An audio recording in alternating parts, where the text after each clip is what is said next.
Okay, let me start from my first slide, and let me explain my title and other things about my paper or my presentation. Title of my presentation is Annabhog, Culinary Traditions of Ancient India. Okay. Now Indians believe in enjoyment of life, and in that they have 8 sources of enjoyment, which has been called as Ashtabhoga. Ashta means 8 and Bhoga means enjoyment. And among those 8 forms of enjoyment, one is Annabhoga, okay? Enjoyment of food, which means that ancient Indians were connoisseurs of food. They enjoyed their food, and they were fond of food. And this is what I'm trying to present to you, how the food was enjoyed by our ancestors, in what form, and in what way they enjoyed the food. Okay. Now, supplementary title of my title is Culinary Traditions of Ancient India. What is meant by culinary tradition? Here, I'm going to focus on everything that deals with kitchen and things associated with kitchen, which means preparation of food, method of cooking, serving food, and consuming it. Okay, I'm not going into detail about how the food was procured from the field or from the market, how it was processed. That is altogether a different aspect of food history. I'm going to focus only on culinary tradition of ancient India.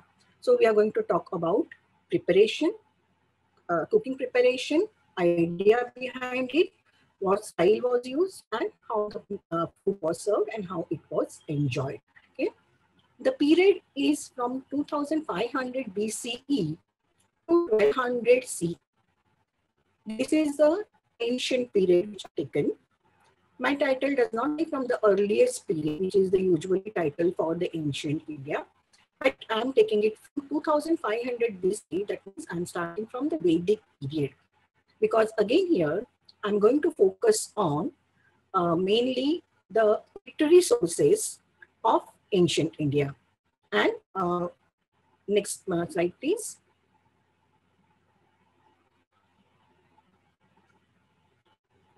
Next slide, please.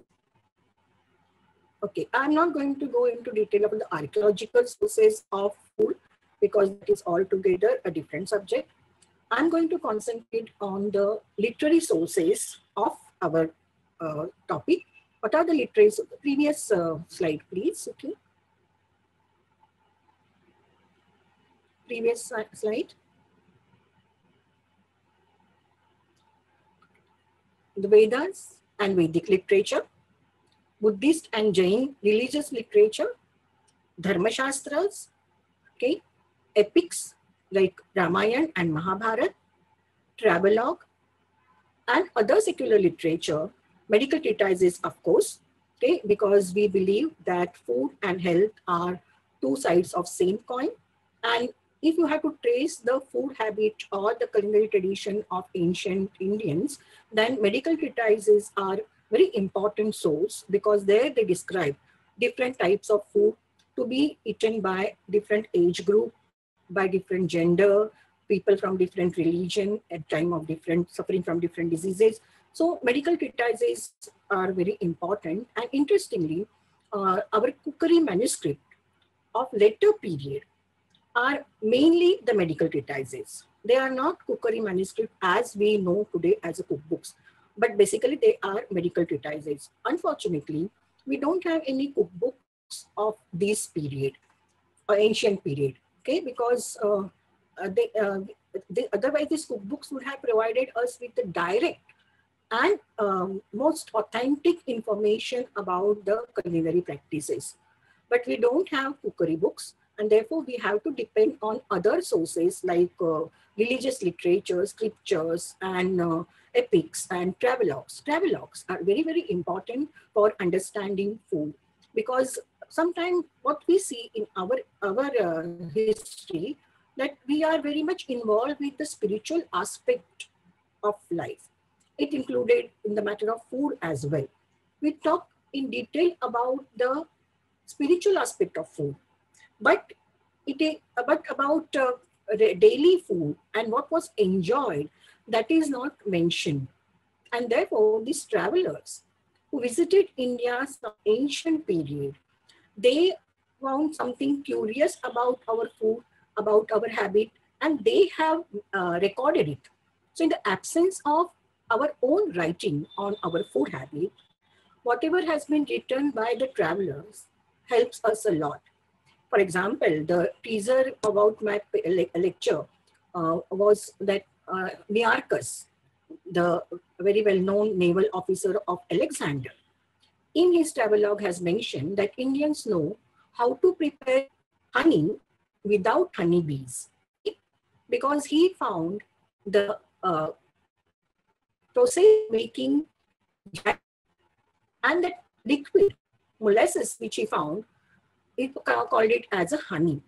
Or Itzing, the Chinese pilgrim who visited India in 7th century CE, he is very much, he was very impressed by our habit of washing hands and mouth before having meal and after having meals.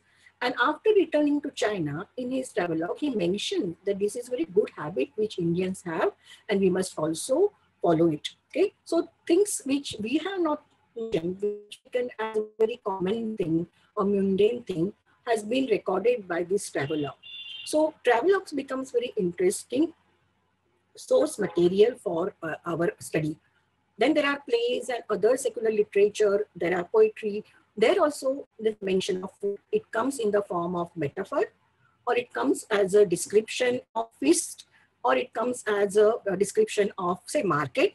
So when market is described and what is there in the market, so they talk about the food stalls in the market. For example, Kalidas mentioned that roasted meat was available in the market. So these types of information we find in literary sources, which becomes our source of information to reconstruct history of India's food habit. Okay, grammar is also important. Lexicons are important. We try to find out the etymological meaning of the word, and it also helps us a lot. I have made use of these sources for writing for presenting this paper, and two important sources which gives us more direct information about food of ancient Indian. I must mention it here. And from one of these sources, I have taken the title of my presentation. And this is the work by King Someshwar the third of Kalyani, Chalukya. He was a Chalukya king of Kalyani. Kalyani is a modern Bidar district, and he has written a book called Abhilashartha Chintamani, okay, and which is popularly known as a Manasollasa. Okay, Manasollasa means refresher of the mind. He was a king, but he was interested in many things, and he describes different types of bhoga, and one of his topic is Anna Bhoga, and that is enjoyment of food by royalty. And there he describes different food items which was prepared in his kitchen and which was enjoyed by him. And it seems he was interested in cookery also, because he gives us the recipe of the dish, and that is very important for us. And then there is another source, which is a poetry. It's a poetic work. Both of these belong to 12th century CE, and this poetic work is Nishadiya Charitra, which is composed by Sri Harsha. Okay? Nishadiya Charitra is a poetic work which describes the marriage ceremony of King Nala and Damayanti. All of you know, in our Mahabharata and in other legends, in other sources also, there is a reference to the story of Nala Damayanti. And this Nala Damayanti story is the theme of Nishadiya Charitra, and there the description of marriage and its feast given after it tells us about the culinary tradition of ancient Indians. Okay, you cannot just say that this is imagination of a poet. No, it is not just an imagination of poet, because later period we see some of the practices which has mentioned in his work was actually practiced by Indian, not only ancient medieval period as well as in modern period also. So we can say that these books, which may not be the direct sources for the study of culinary history, culinary tradition, indirectly they help us to reconstruct India's culinary tradition. And of course, Indian civilization is one of continuous civilization. There is a continuity in our civilization, and therefore many of the things which are mentioned in these literary sources are practiced even today by us. The name of the dishes may have changed, or some ingredients may have been added or removed, but the idea behind it has remained as it is, as it was practiced by our ancient ancestor. Okay, next slide, please. Now, culinary tradition is not built in 1 or 2 years. It evolves in different stages. Okay, it goes through different stages. First is, of course, the very first is to transform the raw into edible. Okay, the in prehistoric time, whatever was either hunted or whatever was gathered, it was cooked and consumed with whatever material was available. Initially, they must be eating the meat raw or eating fruits and vegetables raw. When they discovered fire, and then discovered that by cooking on fire or cooking with the help of fire improved the taste of the food and it became more digestible. This is the beginning of culinary tradition. This was the first basic beginning of the culinary tradition. Okay, so the transformation of raw into edible is the first stage. But we are not going to limit ourselves to this stage. What is the next stage? Because food is not culturally neutral. Next, food is not culturally neutral. Once we started developing as a civilization, we we see the transition from nature to culture. Okay. Now, what was eaten raw or just cooked with minimum ingredients and was made easily digestible now started acquiring other significance to it as well. Okay. Now, food now became a very important aspect of our spiritual well-being as well. Okay. And this has led to many ideas related to food that you find in almost all the religion in the world. Very rarely in any civilization you will see that food is completely neutral of a cultural ideas. Okay, so spiritual approach to food is also is the next stage where nature is converted into culture, and with it comes different ideas. And in India, we have idea of purity of food. Okay, we believe that what you eat is what makes you. Okay, your food should be pure, and the purity of food leads to purity of thought. That is the basic idea that we believe in. Chandogya Upanishad place emphasis on this idea, and therefore we also believe that your food should be pure. While cooking it, medium of cooking should be pure, whereas ingredients we use should be pure, and then only, and of course, when you are cooking, your mind should be pure, and that will lead to your purity of your thought. And in Yajnikar, or in other sources, it is said that food is considered as a Brahma, and the act of eating is Yajna Karma. That is, it is similar to performing a sacrifice. It is not just a bodily function.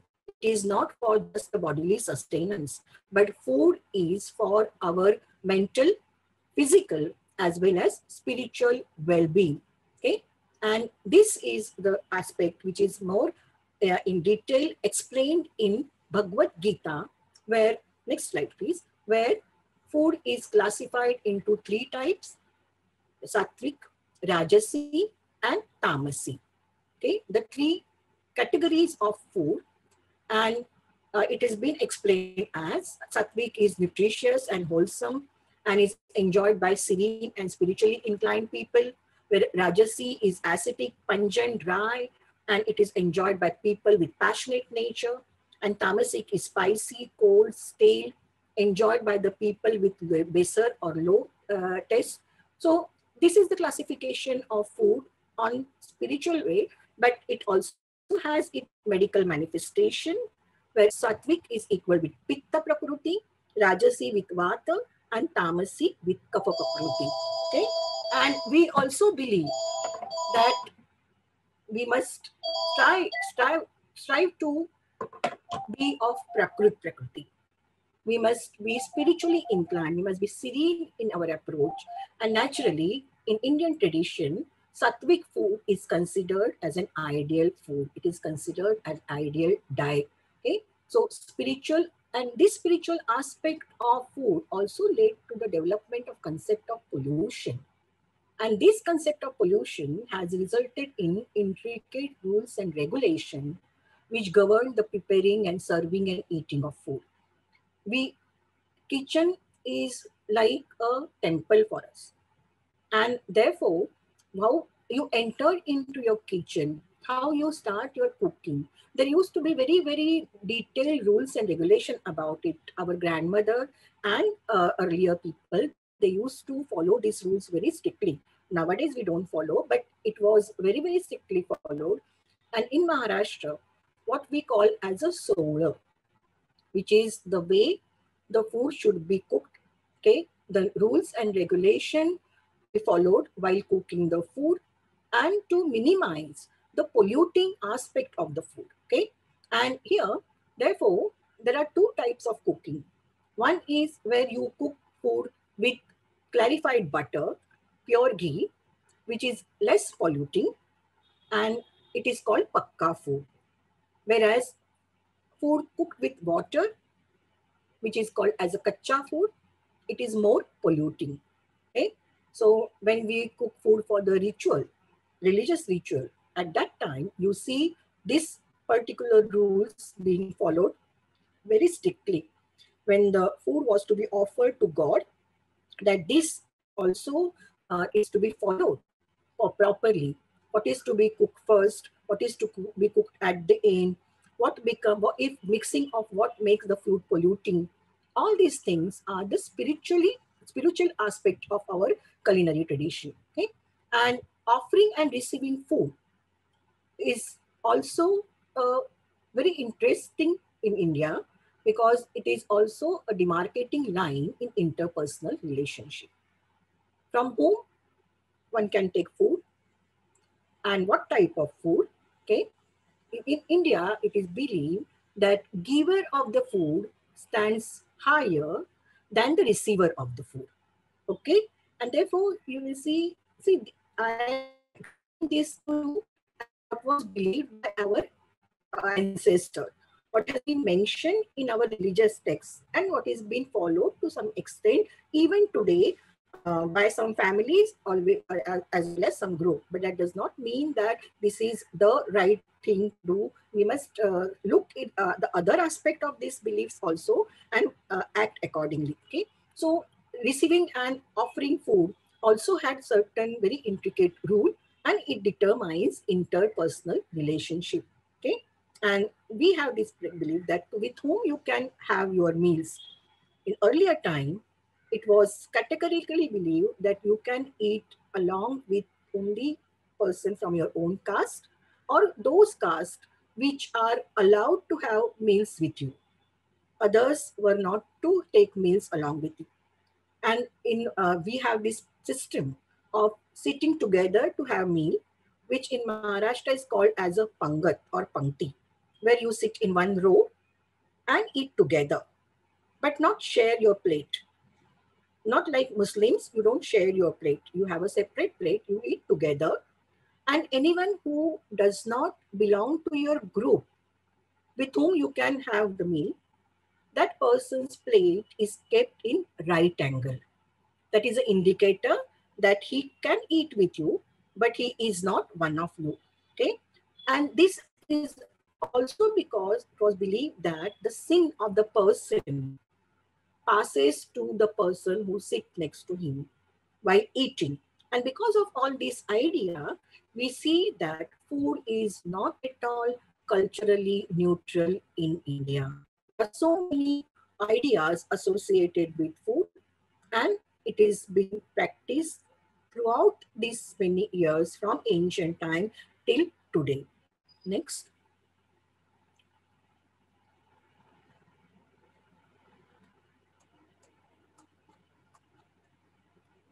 Right? And now I will come to the focus of my paper, my presentation, and that is making of cuisine, Anna Bhoga, where you enjoy food with all the senses. Okay. But there is a difference in food being cooked regularly and the development of cuisine. Okay. Many anthropologists, cultural anthropologists have defined the meaning of cuisine. Okay. There is a difference. Okay. First of all, to have a cuisine, you need the presence of a leisure class. You need the presence of a elite who has resources as well as interest with food, in food. Okay. And in India, from 6th century onward, we see 6th century BCE onward, we see that prosperity as well as political stability has created a class of elite, a class of leisure class who had encouraged cooking, who had encouraged preparing different type of food, variety of food, and they encourage enjoyment of food, what we term as a anna bhoga. Okay, here the idea was not just to cook for sustenance, for performing your bodily function, but to enjoy food with all your senses. And that was the making of cuisine. Okay, this leisure class were the kings, the noblemen, traders, and merchants, because this is the period of second urbanization of India, where trade and commerce prospered. Agriculture was encouraged by the king.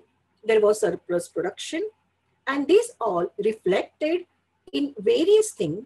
One was cookery, one was culinary tradition. Okay, so this was the first criteria for the development of cuisine all over India.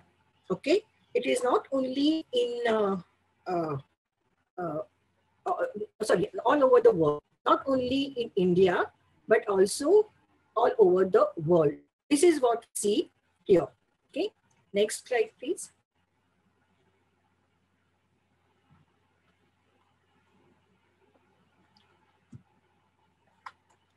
Now, this class of elite also encouraged the cooking with new ingredients and having new dishes, new technique was developed, and for it there was need of having a professional class who would carry out all this, and this led to a class of chefs.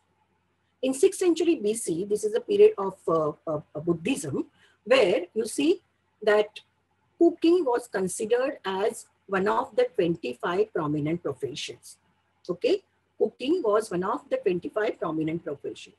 Cortillia in Arthashastra tells us that king was to consult his cook, chief cook, every day in the beginning of the day. So the first task of the king was to consult his cook. That also shows that that king was interested in food. Okay, that was also considered as an important duty to consult his cook. Okay. In 4th century CE, food or cooking was considered as one of the 64 fine arts. So, Sashtakala, there are 64 arts, and one of it was cooking. Okay, and not only that, but many princes also had this proficiency in cooking. It was not considered as a lowly profession. It was not considered that something to be done by only some particular group of people or by women. No, even kings were trained in cookery, and our legend tells us that three princes who were known as a great chef. One was Lakshman. All of you know Lakshman had accompanied Ram and Sita when they were in exile. And while Sita was abducted by Ravan, Lakshman used to cook for Ram, and that is what gave him proficiency in this particular art. Okay, Nala, yet another figure, legendary figure, who's supposed to be a great cook. And it is said that he has received boon from Agni, that is fire, that he could cook food without fire. And whereas Suryaputra, that is Yamaraj. Okay, so we were discussing how the culinary tradition as a cuisine developed, and we have seen in previous slide that it was the leisure class, which was very much essential. One of the criteria for development of cuisine was leisure class. That was the kings and the emperor and the nobleman and the traders and merchant who had resources, and they were the one who encouraged cooks and chefs to develop new style of cooking, new dishes, as well as different views of different ingredients. And we see that in the 6th century BC, when Buddhism was at that time, this cookery or cooking has considered as one of the 25 prominent professions. Okay, and then we also see that Cortillia has said in his Arthashastra that king should consult his chief cook, in the first thing in his of the daily routine, and that is what has been said by Cortillia.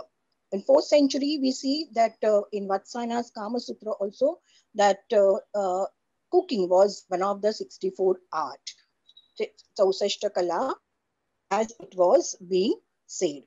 Okay, then the art of cooking was not limited only to the professional cooks and chefs, but even princes were trained in this art. And our legend tells us that three princes were known for their this particular art, trained in the art: Lakshman, Bhima, and Nala.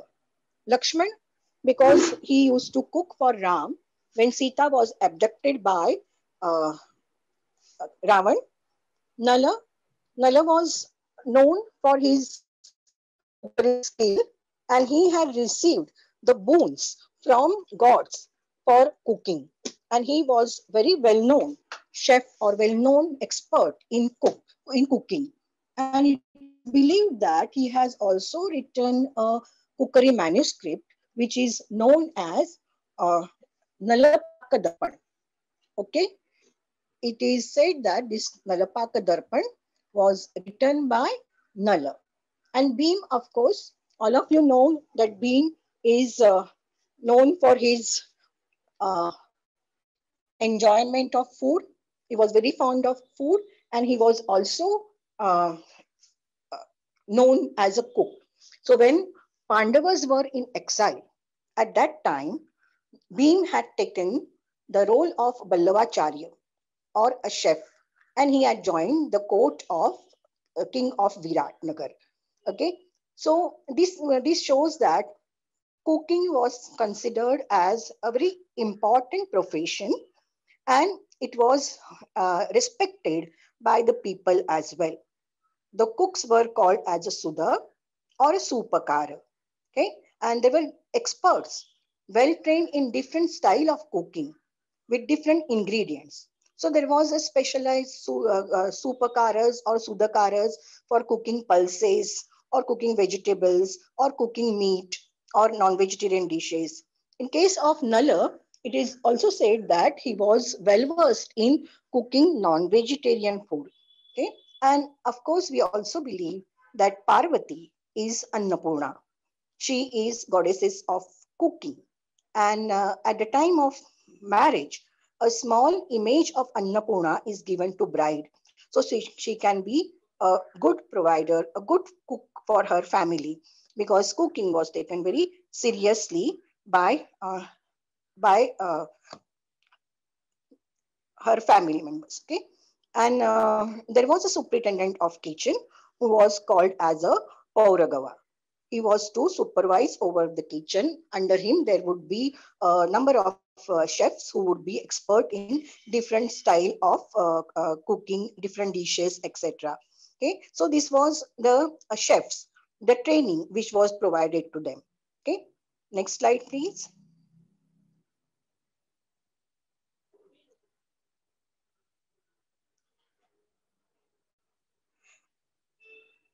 In our culture, we call it as a Pakakala as well as Pakashastra. When we say Kala, it is art. And when we say Shastra, it is science.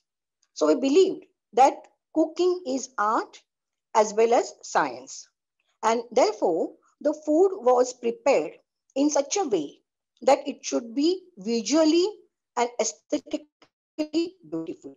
Okay, so different vegetables and different fruits were cut in different shapes. Even meat was carved in different shape. In Annabhoga, King Someshwar says that when he is describing a recipe, he says that please cut the meat in the form of palm leaf or in the form of plum, gooseberries, etc. Okay, so for what dish, how the meat should be cut was properly mentioned. And he gives a recipe for two dishes where he said suntaka. Suntaka means the fried square pieces of meat. What can we say today in today's parlance as a pasandas? How we make pasanda, the kebabs. Similarly, suntakas, which were made from the meat of a wild boar, was fried square pieces. Chakkalikas, as the name sounds, were the slices, round slices, thin slices of meat. Today we call it as a salami, probably. So this was the different forms of ingredients shaped in different way was used for cooking. Next slide, please. Slide, please. These chefs also believed in creating mystery and magic to confuse the eater. Okay, and this is specially mentioned in Sri Harsha's Nishadiya Charitra. The vegetables were cooked to such a perfection that they should not change their color. They should remain as fresh as before. They should retain their original form and original color. That was paid attention to. Vegetarian dishes were cooked to look like non-vegetarian and vice versa. Vegetables and the seasonal fruits and vegetables were cut and prepared in such a way that they should look like a non-seasonal fruits or vegetable. And this type of confusion, this type of puzzles were created on a thali by our chefs of ancient time. Okay, and in Naishadya Charitra, the poet tells us when the meal was over, when the feast was over, and the guests were offered the betel tweed, that is a vida, that vida was made like a scorpion. And when it was kept on the palm of the guest, they felt that the real scorpion has been placed on their hand and they got scared. Now, is it only an imagination of a poet? Or is it something which was really practiced? Now, poet belongs to that period, and naturally, what he has experienced, what he knows, is reflected in his writing. Not only that, when we come to the medieval period and we study some cookery manuscript of this period, there also we come across the same, where different shapes were given to meat and to vegetable. For example, the minced meat was prepared in such a way that it looked like a brinjal or it looked like a cucumber. And this was practiced, it seems, existed since ancient time, and it was continued in medieval period also. If you read Sharar's book on Awadh, there also he talks about same. There also he says that the bottle gourd was cooked in such a way that it looked as if it is raw, it is fresh. And the one for once a whole feast was prepared with sugar, but it looked like a complete meal, but it was made only with sugar. So this type of development of cooking, the art of cooking existed in ancient India. That is what we come to know. Next, please. It is also a science, and therefore technique was also known to them. The two styles were there. One was the preparation of food without fire, that is a assembling of food or pre-cooking process, and other was food prepared on fire or with the help of fire. So washing, soaking, peeling, cutting, and all that comes under without fire. And pickling, making salads or koshimbiris or raitas, that comes under cooking without fire. And as I told you earlier, Nala was given a boon that he would cook food without fire. So maybe he was also well versed with cooking different types of pickles, making different types of pickles, making different types of salads without use of fire. That what technique was used for cooking? Stewing, boiling, frying, roasting, steaming, fumigating. These are the stages of cooking. This was a technique of cooking we come across while reading this text. This all not all together, different for different dishes, different style of cooking was used. And this also shows that how well developed, how advanced the science of cooking was known to our ancestor. Okay, in Kautilya's Arthashastra, he talks about how the pulses should be pounded, dehusked, and not only that, but he also gives the measurement that what will be the quantity of that pulse after dehusking, after pounding, whether it will decrease or whether it will increase. To that minute attention he gives to it. Okay, so it shows that the food, preparing the food, cooking was also developed as a science. Extracting oil was quite a well developed industry in ancient time. Making sugar was also quite advanced industry during ancient time. Yuan Sang, a well-known Chinese traveler, when he informed that India knew the technique of making sugar, the Chinese emperor had sent a delegation to Gandhara, that is modern Afghanistan, to study this technique. So sugar manufacturing was known to India in ancient times. That the food industries were also developed during this period, and the cooking style was also developed during this period. Next, please.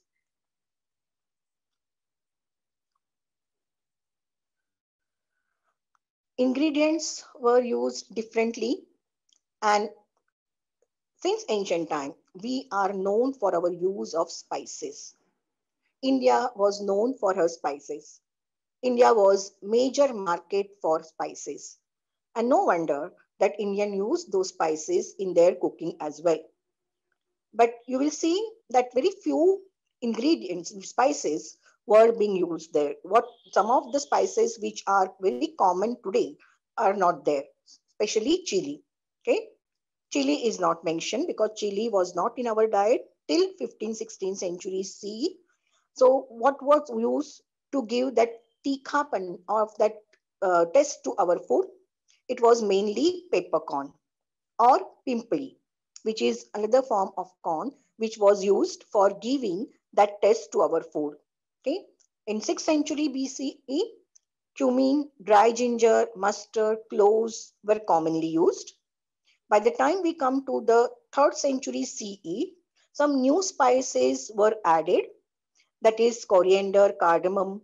Of course, hing was also there, which was used by us, and it was brought from Afghanistan. And onions were mainly used in non-vegetarian dishes, but you don't see use of onion and uh, garlic to much large extent. Okay, they were not used in larger quantity during the ancient period, and it is said that the use of onion largely in our cuisine came with the Turkish invaders. They introduced lots of onion and garlic in our cooking. Onion, and though it was known to us, but it was not commonly used, and only for the non-vegetarian dishes mainly the onion was used. The aromatic ingredients to give aroma to the food item was cardamom, hing, camphor. Camphor was used to give aroma, and in Anna Bhog, two types of camphor is mentioned by Someshwar. One is Shashidhupa and other is Nakadhupa. The spelling of Shashidhupa is wrong, but it is the type of camphor which was known at that time, and it was used to give aroma to the dishes, and also fresh flowers were used to give aroma. The champak flower, champa, was used to give that aroma to the dish. Okay, so the spices were used to give taste, also to give aroma. And another practice of using the spices was that after the cooking process was over, then some of the spices were pounded and they were sprinkled on the cooked food. That style seems to be very common during ancient period. And we don't come across uh, masala of as such, in the sense uh, we have now masala in the sense many ingredients are brought together, pounded and kept for a year. That type of practice is absent. We see the use of fresh masalas, fresh spices pounded into a powder and used, or used directly in a whole form. But preparing the masalas and keeping it for a year together, that practice seems to be absent in ancient period. Next. Uh, Other methods for uh, making tasty dishes was, one was mishrikaran. Okay, uh, different ingredients were added to dish to develop the taste or to make the food more tasty. One was the use of acidic ingredients like vinegar, and vinegar was made with sugar cane, jaggery, honey, jackfruit, rose apple, and many other acidic fruits and other form. Kanji, the kanji, the gruel made with either rice or other millets, which was used and mixed with the ingredients. Even the sar bhaji, like chuka bhaji, I don't know the botanical name of this bhaji, but in Maharashtra we call it as a chuka bhaji, which was also made to give the acidic taste to the dish. Curd, of course, was there. Okay, pomegranate was used, tamarind was used, amla was used, and today we talk about marination, and we marinate the meat so that it gets cooked fast. But that was known to our ancestors as well, and they used to use the juice of pomegranate, tamarind, and other souring agent for marinating meat and other things. Okay, and in Cortillia's Arthashastra, he gives the proportion of this marination. So 700 grams of meat, 175 gram curd to be added, 125 gram of oil to be added, and 7 grams of spices. And what these spices were? Pepper, pipli, cumin, coriander, turmeric, dry and fresh ginger, cardamom, onion, but no garlic. Okay, and this was the, we can say, the recipe which was given by Kautilya in his Arthashastra. Okay, next please.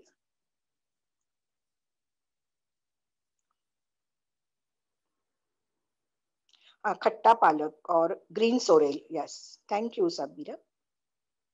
Uh, Vyanjan were added to the ingredient. Okay, certain ingredients were added to the dish to make it thick, okay, like sesame powder. Okay, sesame powder was used, which was called as a palala. Then extract of pulses, the soup was used. Kanji was used. Here the kanji was the mustard water. Okay, fermented mustard water was used. Okay, and some vegetables were grounded and used to thicken the gravy and to make the recipe more tasty. The gravies were made with curd and spices, and as I mentioned, what I just now mentioned, the thickening agents. We don't see use of onion and tomato as we see that in later period. Again, where it is in medieval period also, we don't see much use of tomato. Tomato was not there. Tomato became popular only in 20th century. But tomato was not so commonly used prior to that. The curd was important ingredient for thickening the gravy, or in case of medieval period, especially the Muslim cuisine, onion and garlic was used, ginger paste was used to thicken, and of course, in medieval period, it was the use of different dry fruits like almond and pistachio. No cashew nut. Cashew nut also comes little late. Yeah, tomato and chilies were brought by the Portuguese, so it was not known to the ancient people. Next,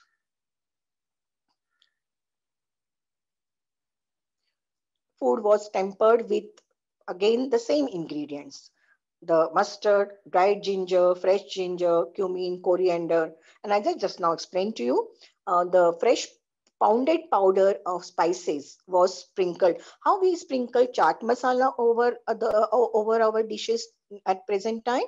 I think that practice may have come from our ancient ancestor.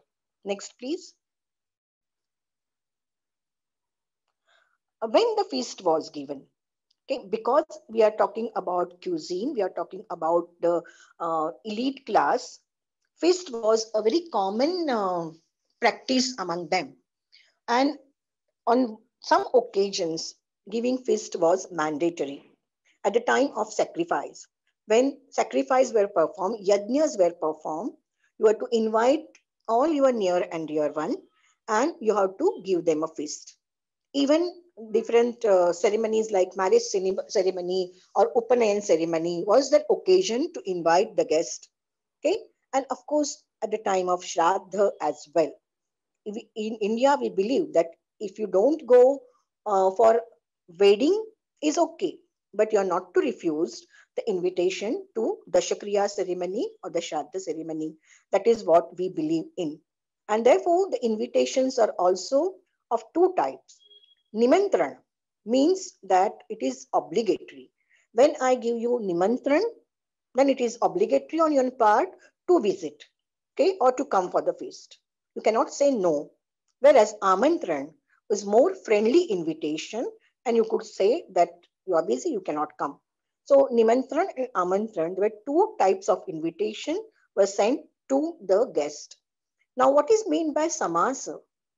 Samasa was a regular meal where people used to sit in straight row. Samasa also means a line. So samasa was a row in which people used to sit together to take meal. And just now I had explained it to you that people of the same caste could take meal together. Now Megasthenes in his Indica makes very interesting observation about the food habits of Indian. Okay, he says that Indian don't have fixed time for meal. They eat whenever they want, and they eat alone.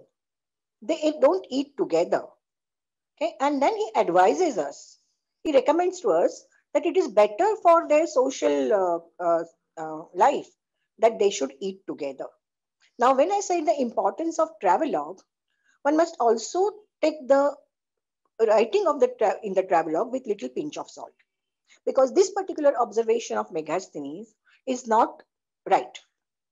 We had fixed hours of meal. At that time, we did not have breakfast as such. Having breakfast, we borrowed it from the Europeans. But the afternoon meal and dinner, the timings were fixed. Okay, our in the scriptures, in the religious text, as well as in medicinal texts, eating together is recommended, because sociologists have now agreed that eating together is good for social life of a society. Okay, so this observation of Megasthenes is not correct. Then from where he may have arrived to this conclusion? Probably he may have seen Chandragupta taking his meal, and being a king, and to protect him from poisoning or from assassination, he was probably taking meal alone, well protected by his soldiers and his bodyguards. And Megasthenes probably concluded that all Indians have the similar way of eating. No, eating together is very important to us as a society, and even in ancient time, it was very important for us. Okay, next. Aesthetic approach was also seen. A rangoli or a mandala is prepared around the thali or around the plate. It has aesthetic belief behind it. It also has religious belief behind it. It is believed that when you decorate your plate, then it is the god will take food with you. Okay, only then God will come to you. Otherwise, if you don't do all these aesthetic decorations, then the God will not visit you. Okay, so rangoli, preparing rangoli around the dish was considered aesthetically good, and of course there was some practical reason also behind it. By making this the design with rice flour or with some other material, the insects were kept outside the plate. Okay, they were stopped from coming into the plate. That was also maybe one of the reason for having this practice, and it is continued even today. On special occasion, we do draw these types of rangolis or mandalas or whatever it is called in different languages around the plate. It gives us a very good sense, or aesthetically it is very visually it is also very good to have meal in such surrounding. uh, Even it is said that the music should be played in the background. Okay, when a feast is given, then along with the this decoration, there should be essence should be burned there, as well as the music should play in the background. So all this aesthetic style of taking meal was also observed by our ancestor. Next, food has to be enjoyed with all five senses: sound, smell, sight, touch, and taste. We enjoy this even now. When we give bagar to our any dish, the spluttering of mustard or cumin is the sound. Then the aroma which emits from it tantalizes you. Then the dish, when it is brought in front of you, if it is colorful, then it is a joy for your sight. Then you touch it, and then you taste it. So it satisfies all your five senses, and that is also was looked at by our ancestor. Next, please.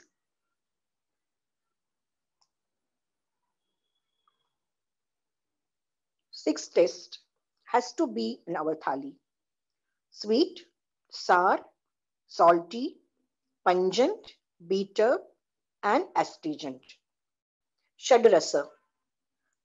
In Ayurveda also, it is said that for the balancing your bodily humor, all these tests should be in the thali. And if you study our Indian thalis, all over India, maybe except some corner of India, you will see that this rule is followed even today. Along with the taste, we also pay attention to texture of the food. Okay, so texture. So bhaksham, to be chewed. So your bhakri, chapati with the bhaksham. Bhojya, to be swallowed. So your rice which you mix with dal or whichever liquid, you swallow it. So that is bhojya. Payam, to be drunk. So your curry or your varan or amti, whatever is liquid in your thali, is to be drunk. Leham, to be licked. So you have chutney, you have pickles in your thali, which is to be licked. Chosha, to be suckled. So the small mangoes you get, you suckle it, or the piece of lemon, you suckle it, okay, and pichila, to be slurped. We did not have uh, practice of providing spoons while eating. So the paisam or the kheer, which was prepared at that time, or sheer as it was called, would be little thick and it is to be slurped. So sick test and this texture is represented in our thali. It is not only from aesthetic point of view, but it is also from medical point of view. Okay, and even today we follow this tradition. We even at normal meals also we do have roti, rice, dal, sabzi, chutney, achar, salad in our thali. Okay, so that practice, as I told you in the beginning, this practice has continued. And in Buddhist literature, the texture is divided into two. It is called Panchabhojanya, which is soft and weight food, and Panchakhadnya, which is hard and solid. Okay, so what is Bhaksha in uh, earlier slide is Panchakhadnya. What is Panchabhojanya is Bhojya. Okay, next. Meal food was to be served in order. We do not have a course meal as such like the Western countries or Western cuisine, but we do have our courses in the sense that what is to be eaten first, how to begin the meal. Okay, so in Purana, the order of dishes to be eaten is given. So you eat sweet and liquid food first, followed by salty and sour, then pungent and bitter, and the last you have milk and the milk dishes. Okay, next. So this is the ideal thali of India. Next, please. Favorite dishes: odana, rice, and different forms of rice. So you have rice cooked with sesame, tilodana. You have rice cooked with milk, dugdodana. You have rice mixed with curd. So different types of rices was cooked by our ancestor. But as we don't have much time, I will talk about one particular dish which is favorite of mine as well, and which was favorite of our ancestor as well, and that is vataka or vataka, what today we call as a vade. Next slide, please. Uh, it seems that our ancestors were very fond of this dish.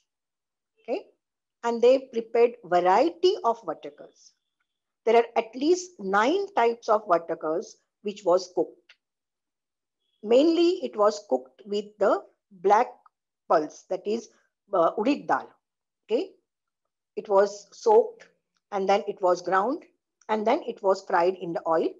But then it was flavored with different ingredients like curd, that even today we have as a curd dahi vada, okay, or it was soaked in a kanji, that is a mustard, fermented mustard water, and that is our kanji vada of present time.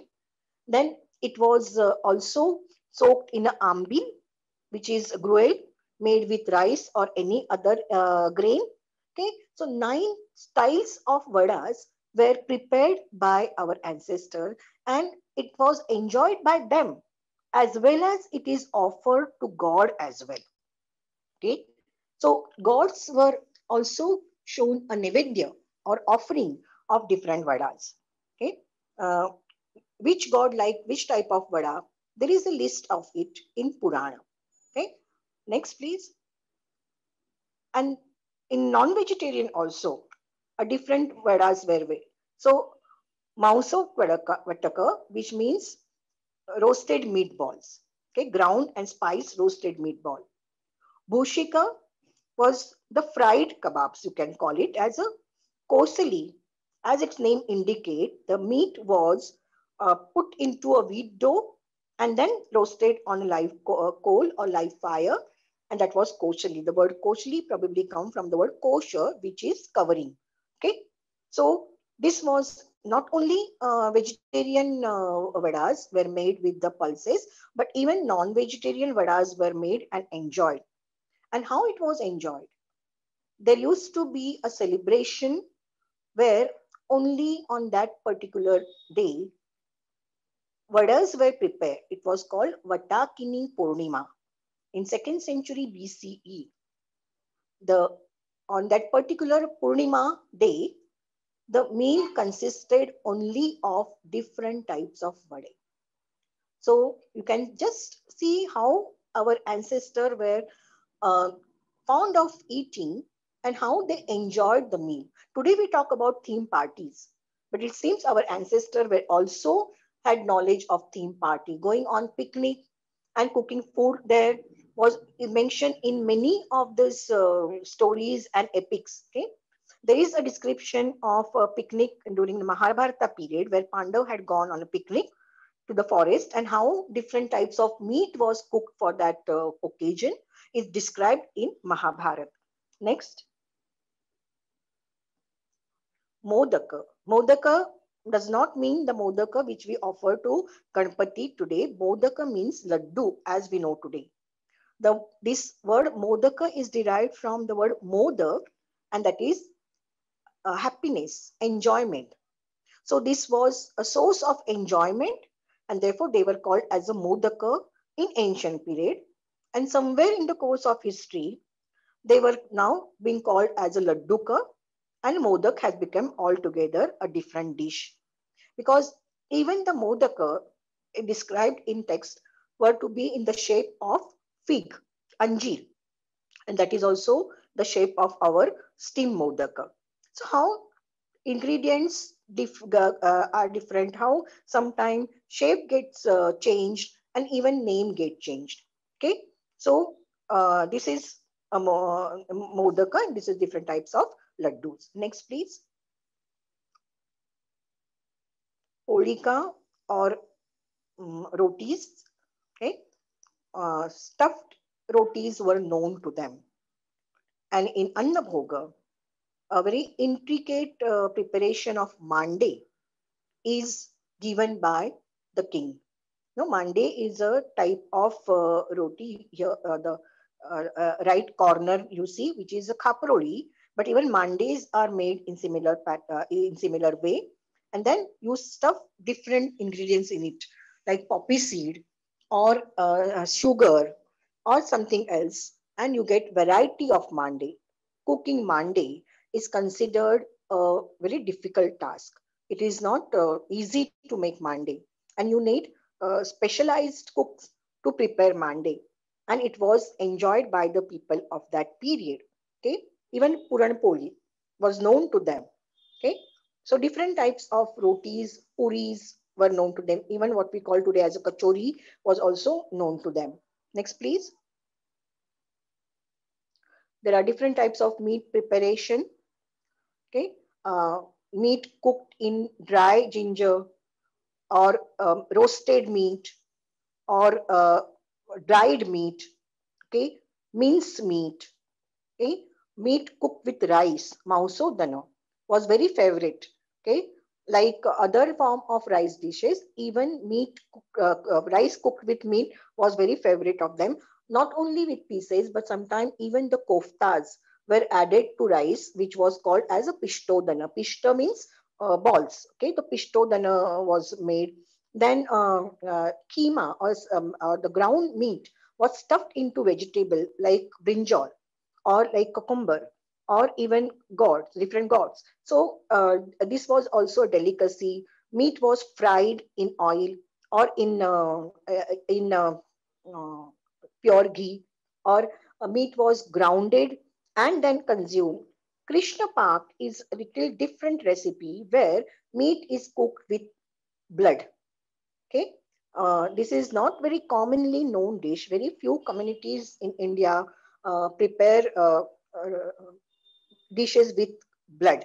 Okay, after the animal is slaughtered, the blood is taken out, and that blood is cleaned, and then other part of the body of the animal is cooked along with this blood, and therefore the name is given as a Krishna Paka because the color was dark, reddish brown, and therefore it is called as a Krishna Paka. Yes, Sarpate. Because you see, in those days, people believed not to waste anything. So all part of animal was used from head to toe. And in different texts, and even in Annabhoga, it is said that what part should be used for which dish, how the meat should be cut, how the pieces should be made, how it should be marinated, and how it should be cooked. These all recipes, name of the recipes which are given to you here belongs to the Annabhoga chapter of Manasa Ullasa. Okay. Non-vegetarianism was also very much part of the culinary tradition. There is a mention of meat market, there is a mention of slaughterhouses, there is a mention of hunters and fishermen, and that indicates that non-vegetarian was part of life. It was enjoyed by the people, and of course it does not mean that everything was eaten. No, there were certain conditions. What type of animals were allowed and what was not allowed, there is a rules and regulation about it as well. Interestingly, chicken was not allowed, and especially wild chicken, wild fowl was allowed, but grama kukuta or nagara kukuta were not allowed. Okay, wild boar was enjoyed, but the pigs in the village were taboo. They were prohibited because maybe they were scavenger animals and bird, and therefore they were not allowed. But other different, even the rhinoceros and even what is that, iguanas, and all type of meat was enjoyed by them. Okay, from upper caste to the lower caste, everyone used to enjoy non-vegetarian food. And during the Shraddha, having non-vegetarian food was mandatory. In the Dharma Shastra, it is said that if you cook meat of this animal, then your ancestor will receive moksha for this much period. So the list is given and period of moksha is given. So that indicates that non-vegetarian food was also appreciated, it was also consumed, and it also had a religious sanction. Sometime later, because of the influence of Vaishnavism, maybe the things change. So instead of now meat, we started replacing it with vegetables and other pulses. But meat is very important source of protein. So this animal source of protein was replaced by vegetable source of protein, and in the form of black gram, which contains lots of protein. So vadas made with mash or with black urid is essential. Our mixed pulses vadas is very much important at the time of Shraddha. So you have to link it, how the things have changed, why they have changed, and how things have been replaced. Only then we will be able to understand how our culinary tradition had changed. Okay, next please. Now, what I have discussed just now, I come to the conclusion, and that is, in spite of everything, we believe in unity in diversity, because the food habit is first of all determined by what is available to you. Okay, that forms the foundation of your culinary tradition, where you are from, what is cultivated in your region, what is available to you, then to which religion you belong to, what are your religious beliefs, whether you will be vegetarian or whether you will be non-vegetarian, whether you will eat onion or garlic or whether you will not eat onion and garlic also. That is determined by your religion. History plays an important role. It is not only the Muslim who had entered as an invader. Prior to them also, there were different groups, racial groups who were coming to India as an invader, as a trader, as a visitor, starting from the Yavanas, that is Greeks, and followed by the Sakshakas, that is Scythians, Parthians, Kushanas, Hunas, and all of them had brought with them the ingredients they were familiar with, style of cooking they were practicing, eating habit of theirs, and we have incorporated it. Many of our ingredients are not of Indian origin. A few months ago in Khaki lab, there was a lecture in which the foreign ingredients and the foreign food grains was discussed. So we should not be linguistic in our belief about our food habit. We should not say that no, everything which we have, the food habit is totally independent of outside influence. It is not so. Not only outside influence, but within India also, we have influenced each other. And therefore, we cannot say that our food is completely nationalist. It is not at all influenced by anyone else. And globalization is definitely not a modern phenomena. It existed since ancient time, and it's going to continue even uh, in future also. Okay. Uh, Last slide, please. This is Annapurna, and I finished my lecture with uh, worshipping Annapurna, okay, which is shown with the plate in her hand and ladle. This is a sthali, and the food cooked by her is called sthali pak. And you have a temple of Annapurna in Kashi. At that Kashi Vishveshwar temple, there is a small temple of Annapurna as well. Thank you very much. It was an absolutely fascinating, talk. You gave us so much food for thought. Literally, everyone I think was hooked onto the information that you were giving us, and there was so much information that you revealed. Let me just start by sharing some of the feedback and questions from people. I know that Sudha Shimram had said that, you talked about tamasic and rajasic, and she said, interesting that these are also the gunas that define the type of personality that can be manifested. So food and its linked to phenotype. Then both Jyoti and Rashmi wanted to know, why did Cortillia want the king to consult the chief cook? Of course, the food was very much important for king in the sense that many a time food was used to poison the king. Okay, that was easier way to poison him or to kill him. Kautilya had also, I have read it, that Kautilya had this practice of administrating small amount of poison in food to Chandragupta to make him immune to poisoning. Okay, so maybe that's the reason. And of course, king being king, his cook should prepare what is liked by him. So first thing in the morning, he consulted the cook and maybe we gave him order. Even today we do the same, isn't it? Why king? Even modern housewife does the same. She first give order to her cook what is to be cooked today. That is her first task of the morning. So reflection on how important food has been to yes. both the kings. And why he used to eat alone? Again, the same reason. And it seemed that it was a common practice among the royalties. Very, and it was followed till recently also. Great. Girish wanted to know, was the superintendent of kitchen like a super chef or a super manager? He was a super manager, but of course he must be having some idea about the cooking also. Even all the cooks were to have some knowledge about medicine also.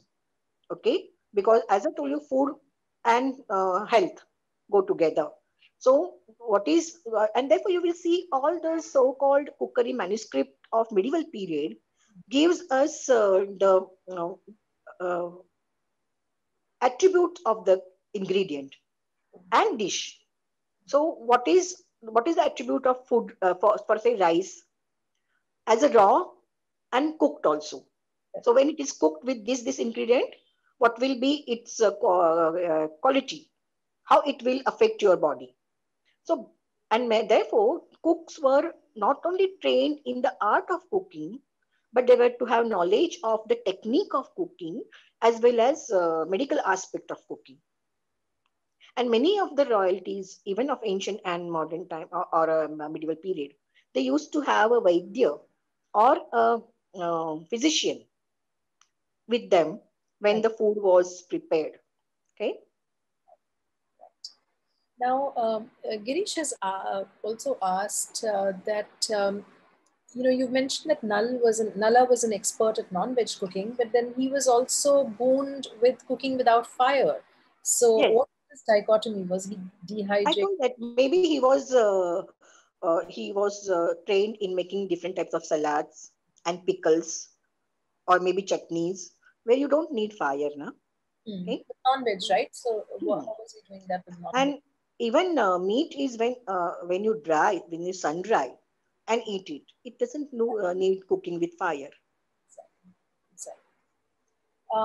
There's you made an interesting mention about using fresh flowers. I just wanted to make a comment that fresh flowers have really come back into our cuisines as being added, so it's come back a full circle.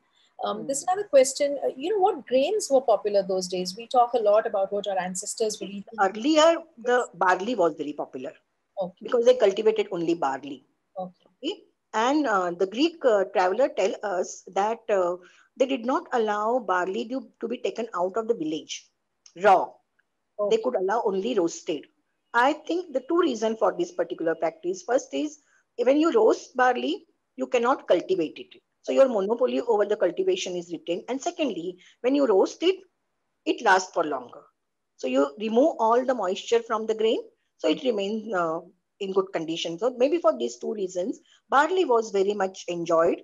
Okay, and then when they started cultivating rice, when they moved toward east, Hmm. rice came into their diet, and then we see rice being cultivated. There are different types of rice was cultivated by our ancestor. Yuan Sang specially mentioned Mahashali, probably predecessor of Basmati. I want to know in detail about why we lost the patent of Basmati and why Pakistan has got it. I want to know, I Well, to read about it in detail because we have ample sources which tells us that Mahashali rice and Nguyen Sang says that it is very fragrant, very long, and it is reserved for great people like sages and the rishis and the kings. And Yuan Sang was very favorite of Harshavardhan, so he was gifted Mahashali rice every day for his meal. Then there was a rice called Shashtika, which was cultivated in 60 days. So variety of rice was cultivated by us, and wheat came later on in our diet, and it has come from Central Asia. It is not of Indian origin. So different grains were known to us. Jwari is also not of Indian origin. It has come from uh, uh, Africa. but again, nearly 2,000 years back. No, Jari must have come some 10,000 years ago when both these continents were together, Africa and Asia. So I think Anita made an observation that you would have never related food topics to Arthashastra. So that's really interesting to know. And Gary made a comment that Nimantran versus Amantran is a great subtle difference. Thanks for clarifying. Just like Farooq said that this is a great insight about Megasthenes and Chandragupta Maurya. My view on when I saw the mandalas and you told that it was about stopping insects from coming, we are still doing that with chalk lines, the Lakshman Yes, Rekha, and that's yes. it And was they sprinkle, especially in Brahmin household, they sprinkle water first before they start the meal. exactly. So, and of course, I had mentioned in my slide that to keep the evil spirit away. Basically, from aesthetic point of view, but we always associate everything with religion and spiritualism. Somebody's asked about how we can, I think Jyoti's asked about how we can get to read your papers. So do let us know. And if you have authored any books. Jyoti's also asked whether Vataka was prepared in the epic times. What? Vatakas, your buddies, whether they Buttercuts. Yes, yes. It was prepared during the epic period time. It was also prepared earlier to it also. So it was very even it was very common dish. Okay. were. Okay. So do let us know about your papers and books and we'll share it with everyone. Yes, sure. Farooq had a question about when did our ancestors start looking down upon meat? Over what time frame did that evolve? Exact time frame I cannot say, but with the rise of with the rise of Vaishnavism mainly, Buddhism, it is commonly believed that Buddhism, it started with Buddhism and Jainism. But no, Gautam Buddha had never categorically said that no non-veg food. Okay, and interestingly, I may be making a very strong statement here, but the earlier Jain text also talk about meat diet. So, but with the rise of Vaishnavism and with the emphasis, because this is very complex uh, subject. Okay, it deals with the hierarchy in our society. It deals with the one-upmanship in the society, and to differentiate, to have a moral standing over others. This has come up. Okay, also with the increasing agricultural activity also, this non-vegetarianism, especially the slaughter of cow and bullock and other, was looked down upon. So this cannot be explained in one single statement. It will require one more lecture, you could say. Rashmi made a comment that Monday are still found in. Yeah, Monday, yes, yes. Yeah. And of course, Ilakshi made a comment that jados of the Khasi people cooked in blood as well. No, even now, also in here also, in Maharashtra also, some community do cook blood. They make dishes with blood. It is, but it is not very common. That is what I want to say. Yogi Raj has made a comment that there is some book in Tanjavur Marathi which has mention of many culinary recipes, and maybe it includes some. I told you that when I was discussing the role of kings Right. in the developing culinary tradition, we know about the ancient, but in medieval and modern period also. For example, Shah Jahan. Shah Jahan, there is a manuscript or book based on Shah Jahan during Shah Jahan's period. It's called Nushka is Shahjani, which is supposed to be written during the reign of Shah Jahan. Or before that, there was a ruler from Mandavgarh, and his book is very well known, that is Nimat Nama, where he gave up his throne to pursue his love for food and cooking. Okay, he came to power. Promptly, he left his throne for his son and indulged in cooking and writing about cooking. Then we have, as I told you just now, Tanjawar's king Sarfoji, who was also fond of eating. He had many kitchens in his palace, and the book is there on his the Tanjavur style of cooking. And I'm told that this tradition is being revived by the family. So hope to see the latest book on Tanjavur cooking, and of course Sayajirao Gaikwad. He had done great work for popularizing culinary tradition, not only of India but of other countries as well. MM Mistry has asked whether you could throw some light on the drinks that were mentioned in our Yeah, I have deliberately not mentioned anything about drink, because drink will again take one whole lecture. Because Okay. drink was always there in our culture from Vedic period, what was known as a Soma and Sura. Okay, and Sura we even today prepare, which is the wines which are prepared with or intoxicating drink which is prepared with the grain. So it is, that practice also continues here. Also, I will say Cortillia also mentioned different types of wines, and he gives ingredients, that how, what ingredients goes into what type of wine. And he says that the wine was exported from Afghanistan, and Periplus of the Arthurian Sea talks about the import of wine from Rome. And it seemed that Roman wine was in great demand in India, and that too it was imported to Bharuch. Bharuch, which today is a dry state. Okay, but once upon a time, the ancestor of modern day Gujarat was very fond of drinking. Okay, and so many types of drinks are there. Manufacturing of wine was there, and of course there was a anti-wine movement also. People talked against the wine drinking or the intoxicating drink as well. Wonderful. Maybe we can have you talk about that sometime as well. Rashmi has a question. When did garlic come to India? Garlic was there, and there is a legend about garlic, that it is it what made up of the sweat of Hanuman. Okay, when he was carrying Drodagiri Parvat for Sanjivani. This sweat was fallen on the land, and the garlic, the garlic plant was cultivated that way. So garlic was there in our medical test. There is a reference to garlic as well as all like onion, but it was believed that they incite people lesser instinct in them, and therefore was looked down, but mainly because of the smell. Yes, poha is mentioned in ancient text because all type of grains were parched and consumed. So you can say the poha was the earliest ingredient, and it was soaked in milk or soaked in curd, and it was consumed. And even what we today call as a chura probably existed in a different form at in ancient period. Wonderful. Wonderful. I think we've managed to address all the questions. There's repeated request for your books and papers, so please do share with us, and we'll put it up in a post so people can go through it. We'd like to go through that as well. We're sorry as well that you got troubled with technology issues, but that's a part of the course in these days when we are all dealing with that sometime or the other. Thank you so much for a fantastic session. We really enjoyed it. And as you can see, even though it's nearly 8 o'clock, we've got lots of people still attending the session. So thank you very much. And we hope to have you back again on the session very soon. Thank you very much. Someone wanted the slide of ideal thali, but we have taken it from internet, so you will get it on internet.